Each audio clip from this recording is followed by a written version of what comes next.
भगवान श्री कृष्ण का जन्म त्रेता युग में हुआ था।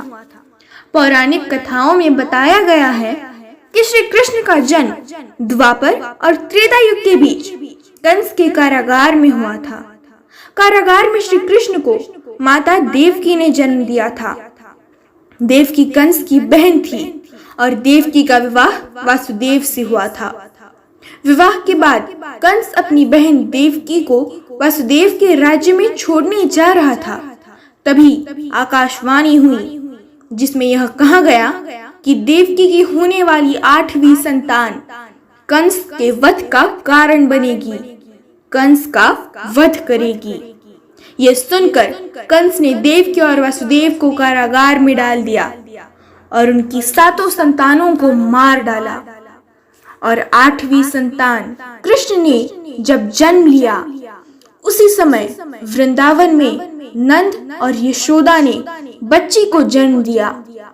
तभी वासुदेव वृंदावन में कृष्ण को यशोदा मैया के पास सुलाकर बच्ची को लेकर वापस कारागार लौट आए। कंस उस रात गहरी नींद में सो रहा था। बच्ची को देवकी की आखिरी और 8वीं संतान समझकर मारना चाहा, लेकिन उस समय बच्ची ने देवी का रूप धारण कर लिया और कंस से कहा कि तेरा काल गोकुल पहुंच चुका है।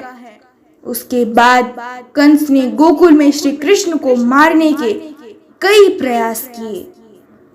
कंस ने श्री कृष्ण को मारने का आदेश सर्वप्रथम राक्षसनी पूतना को देते हुए गोकुल भेजा, लेकिन श्री कृष्ण को भला पूतना कहाँ मार सकती थी।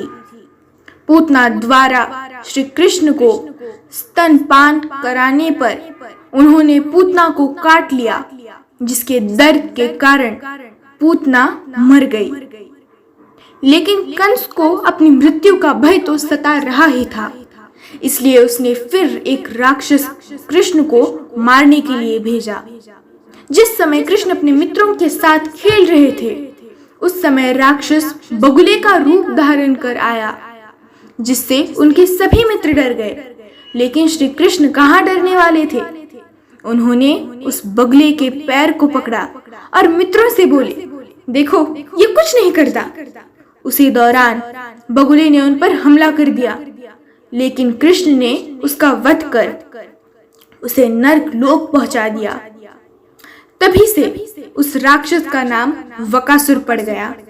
वकासुर के बाद कालिया नाग जैसे सभी राक्षसों का एक एक कर श्री कृष्ण ने वध कर दिया और अंततः वृंदावन में कालिया और धनुक का वध करने के बाद कंस समझ गया था कि ज्योतिष भविष्यवाणी के बाद इतने बलशाली किशोर देवकी और वासुदेव के पुत्र ही हो सकते हैं, और उन्हें मथुरा आने का न्योता दिया।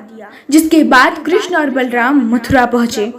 मथुरा पहुंचने के बाद उन्होंने अपने शिरोमणि चनुर और मुष्टिक को मारकर कंस का भी वध कर दिया। कंस का वध करने के बाद पिता उग्रसेन को फिर से राजा बना दिया गया। जय श्री कृष्ण।